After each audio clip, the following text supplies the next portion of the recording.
जी, जिस तरीके से काउंटिंग लगातार जारी है, ज्यादा समय बचा नहीं है, रुझान के साथ साथ नतीजे भी बहुत जल्द सामने होंगे, लेकिन बीजेपी लगातार हर जगह इसी तरीके से आगे बढ़ती जा रही है।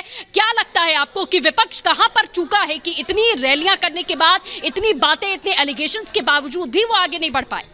देखिए सृष्टि, एक बात तो माननी पड़ेगी कि जिस तरह से भारतीय जनता पार्टी का एक कैंपेन चलता है कि कांग्रेस मुक्त हिंदुस्तान, कांग्रेस मुक्त हिंदुस्तान हो या नहीं हो, भारतीय जनता पार्टी कांग्रेस युक्त जरूर हो गई है। वो कांग्रेस पार्टी के बगैर उनका काम चलने वाला नहीं, और टूट टूट के लोग लगातार जाते हुए दिखाई दे रहे हैं। यदि आंकड़ों की बात करें तो तकरीबन 250 से ज़्यादा कांग्रेस के विधायक और सांसद जो है वो भारतीय जनता पार्टी के खेमे में बैठे हैं। ये वो लोग हैं जो लोग सत्ता के बहुत करीब रहने वाले लोग हैं। ज़्यादा दिनों तक ये वहाँ भी नहीं टिकते जहाँ सत्ता नहीं होती है। तो आने वाले दिनों में आपको नतीजे निश्चित तौर पे इसका देखने को मिलेगा।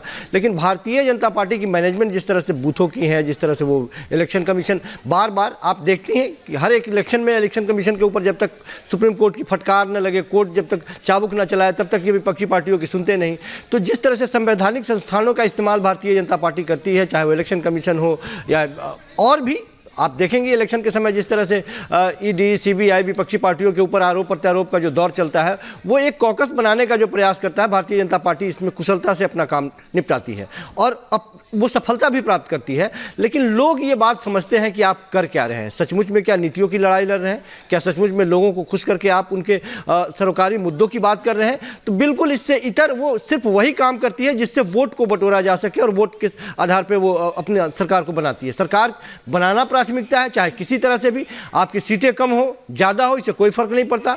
सब देखते हैं, पूरे हिंदुस्तान में कई नज़ीर ऐसे हैं जो आप जब उस पर नज़र डालती हैं तो आपको दिखाई देता है।